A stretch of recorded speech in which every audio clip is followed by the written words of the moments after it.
Bismillahirrahmanirrahim. Assalamualaikum warahmatullahi wabarakatuh. Waalaikumsalam warahmatullahi wabarakatuh. Sampurasun. Napes. Girang pangajen anu kusim kuring dipihormat. Hadirin anu sami rawuh, rerencangan para patandang pasanggiri anu sami hadir. Sugrining puji miwa syukur urang sanggakeun ka Allah anu Maha Luhur. Rehna ku panangpayungan mantena urang tiasa riung ngupulung dina ieu pajemuhan.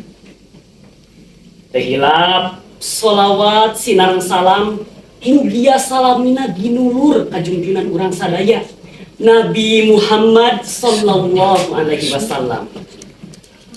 Pamugi sadaya ajaranana sing natrak janten syafaat kanggo urang salaku umatna dugi ke akhir zaman. Amin ya robbal alamin. Girang pangajen anu kusim kuring dihormat, Bapak Ibu hadirin anu sami rawuh. Ngadegna sim kuring di dadanget ieu sejak ngaguar jejer diantara nyaeta pentingna nonoman dina ngamumule basa Sunda.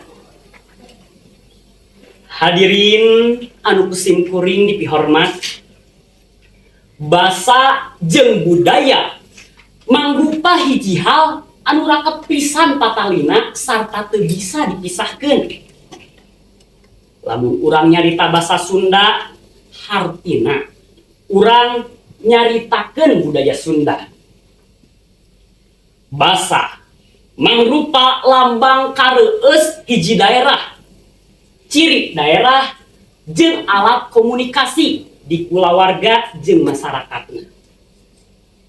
Salah sahiji cara pikeun urang nanjeurkeun kabudayaan daerah di antarana ku jalan ngamumule basa daerahna sorangan.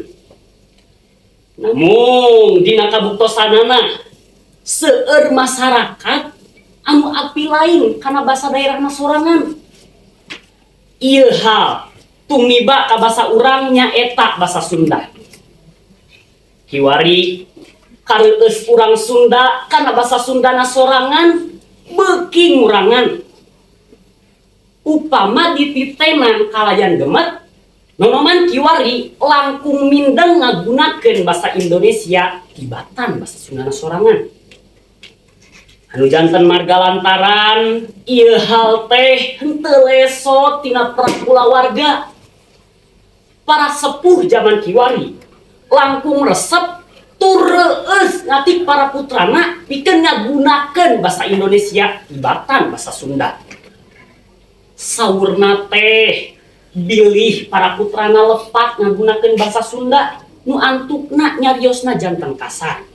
Bilih katinggalin zaman, bilih teu dianggap modern jeung seueur deui karempan sejenna.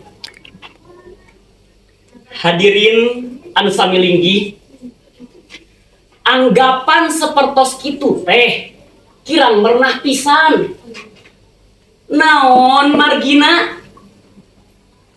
Upami sadaya sepuh kagungan anggapan sapertos kitu, atuh basa Sunda teh janten paremen obor.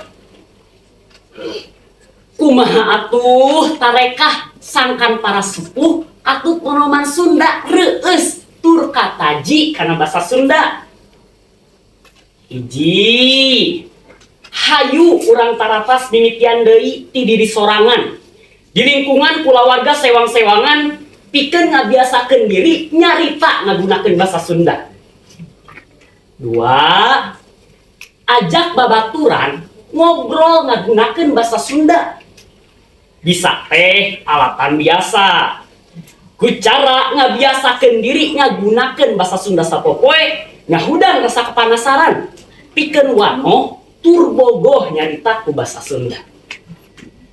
Tilu, rea pisan jalan tur cara pikeun urang ngawadohkeun basa Sunda ka balarea. Dina wangkid kiwari peran media sosial dina kahirupan masyarakat acida penting tur kalintang mahabuna. Saupama urang resep tur kreatif, urang bisa nyen konten anu ngagunakeun atawa nyelapkeun basa Sunda selaku basa panganterna. Konten di Instagram, Twitter, TikTok, jeung YouTube mangrupa sawatara contoh media nu dipikaresep ku masyarakat. Anu pamungkas, opat kagiatan FTBI Festival Tunas Bahasa Ibu Oge mangrupa salah sahiji tarekah ti pamarentah pikeun ngahirup-huripkeun basa Sunda. Ieu kagiatan teh sacara teu langsung nyirut para ngomoman leuwih kataji deui kana basa Sunda. Tur ngahudang semangatna ilu biung dina kagiatan ngamumule basa jeung budaya Sunda. Ku ayana tarekah anu diberendelakeun tadi, mugi-mugi anggapan yen basa Sunda teh hese diulik, hese dilarapkeun, jeung dianggap teu modern atawa kampungan bisa disingkahan.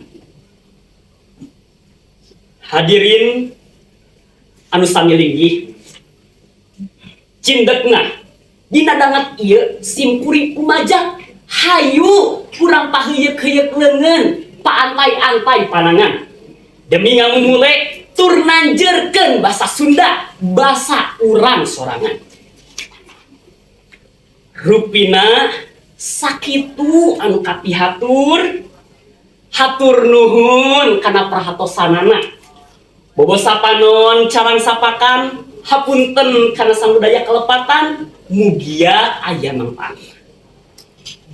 Meuli samping jeung kabaya dikelin ditambah renda riksa basa jeung budaya pandang jaya hurip Sunda. Wabillahi taufik wal hidayah. Wassalamualaikum warahmatullahi wabarakatuh. Waalaikumsalam.